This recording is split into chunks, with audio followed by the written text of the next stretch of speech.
اتنا مقبول وقت ہے کہ اس وقت جو دعا کی جائے اس کی قبولیت کی امید ہوتی ہے۔ جب دنیا کی اچھائی اور آخرت کی اچھائی دونوں کے لیے دعا کی گئی ہے تو پھر اس کے بعد کس چیز کی ضرورت ہے؟ صرف نیت کی بات ہے۔ یہ سمجھو کہ بس وہی دعا کافی ہے، اس کی ضرورت نہیں ہے کہ ہر شخص اپنا کوئی علیحدہ مسئلہ لے کر آ جائے کہ اس کے لیے بھی دعا کیجیے۔ یہ بات اس وقت کے لیے مناسب نہیں ہے، خامخواہ میں وقت ضائع ہوتا ہے۔ اس کے معنی یہ ہے کہ تم نے اس ذکر کا صحیح اثر حاصل نہیں کیا کہ تم فوراً امتحان اور بیماریوں کو سوچ رہے ہو۔ تھوڑی دیر کے لیے تو بھول جاؤ، ویسے نہ بھولو تو اس دعا میں شامل ہو گئے۔ حج ایک بہت بڑا روحانی عمل ہے، بلکہ ایک طرح سے اسلام کا اولین روحانی عمل ہے۔ حج میں وقوف عرفات کے بعد جو ایام میں منا آتے ہیں وہ ایک قسم کا آرام ہے کہ اتنی بڑی برکت حاصل کرنے کے بعد 3 دن آرام کرو۔ ان دنوں میں روزہ رکھنا منع ہے، وہ کھانے پینے کے دن ہیں، آرام کے دن ہیں۔ ہر روحانیت کے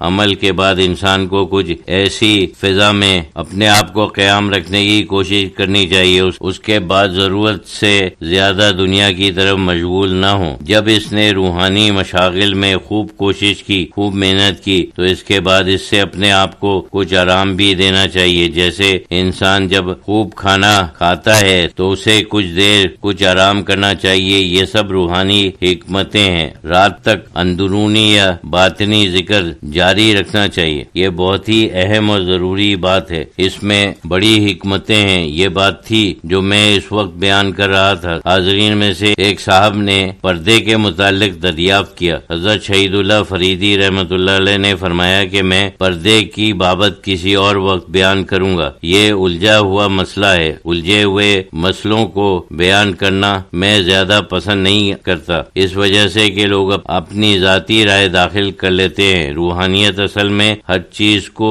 جوڑ دیتی ہے، وہ حقیقت کی دنیا ہے، وہاں سب اختلافات مٹ جاتے ہیں۔ اتحاد اور موافقت کی دنیا ہے، اختلاف کی دنیا نہیں ہے۔ لوگ خود دنیا کو اختلاف اور تفریق کی جانب لے جاتے ہیں، لوگ خود بناتے ہیں۔ حضور صلی اللہ علیہ وسلم کے زمانے میں کوئی فرقہ نہیں تھا۔ جب آپ نے کوئی تعلیم دی، حج وداع کے 2-3 دن بعد دین مکمل تھا، کوئی فرقہ نہیں تھا، کوئی اختلاف عقائد نہیں تھا، کوئی اختلاف عمل نہیں تھا۔ اختلاف عمل کو تو کوئی پوچھتا بھی نہیں تھا، کوئی سمجھتا بھی نہیں تھا۔ کوئی ہاتھ اوپر باندھے پائچے باندھے، اس میں کیا فرق ہے؟ اس زمانے میں لوگ اسے اختلاف سمجھتے ہی نہیں تھے۔ ہم نہیں دیکھتے ہیں کہ صحابہ کرام نے ان چیزوں کے اوپر کوئی بحث کی ہو۔ جتنی بھی فقہی بحثیں ہیں سب بعد کے لوگوں نے کی ہیں، صحابہ کرام نے ایک دوسرے کے اوپر کوئی اعتراض نہیں کیا۔ اختلاف عمل تھا، کیونکہ یہ تو انسان کی فطرت میں شامل ہے کہ کوئی کسی طریقے سے کوئی کام کرتا ہے، کوئی کسی طریقے سے، وہ تو اپنی طبیعت ہے، اسے انہوں نے کبھی اہمیت ہی نہیں دی۔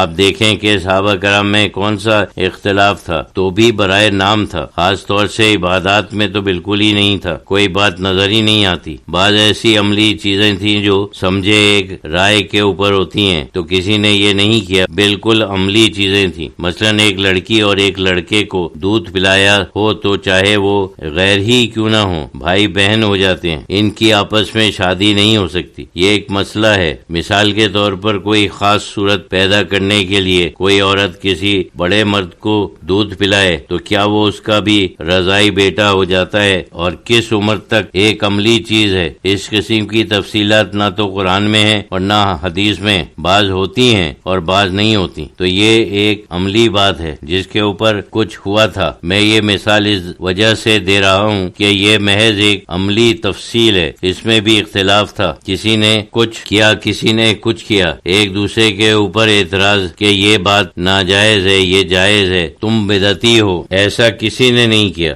اختلاف تو ہم لوگوں نے خود پیدا کیا، رسول اللہ صلی اللہ علیہ وسلم کے بعد ہم لوگوں نے کیے، اس زمانے میں کوئی اختلاف نہیں تھا۔ اس سے معلوم ہوتا ہے کہ اختلاف ہمارا پیدا کیا ہوا ہے۔ اسی طریقے سے جتنے مسائل ہیں الجھے ہوئے ہیں، کوئی کچھ کہتا ہے، کوئی کچھ کہتا ہے، لوگ شدت اختیار کرتے ہیں، وہ سب انسان کا ایک مشغلہ ہے اور اس میں نفسانیت ہے۔ ایک کہتا ہے کہ میری رائے صحیح ہے، دوسرا کہتا ہے کہ نہیں میری رائے صحیح ہے۔ یہ سمجھنا درست نہیں ہے کہ میری ہی رائے صحیح ہے، دوسرے کی رائے ہمیشہ غلط ہے۔ اگر کوئی اہل حق ہو جو دنیا میں بہت کم ہیں تو وہ ٹھیک ہو سکتا ہے، لیکن زیادہ تر یہ یہ محض نفسانیت، کوتاہ نظری اور تنگ نظری ہے۔ انسان اگر کسی فیصلے کے قابل بھی ہو، پھر بھی اسے سوچنا چاہیے کہ ممکن ہے میرا فیصلہ صحیح ہو، ممکن ہے کہ نہ ہو۔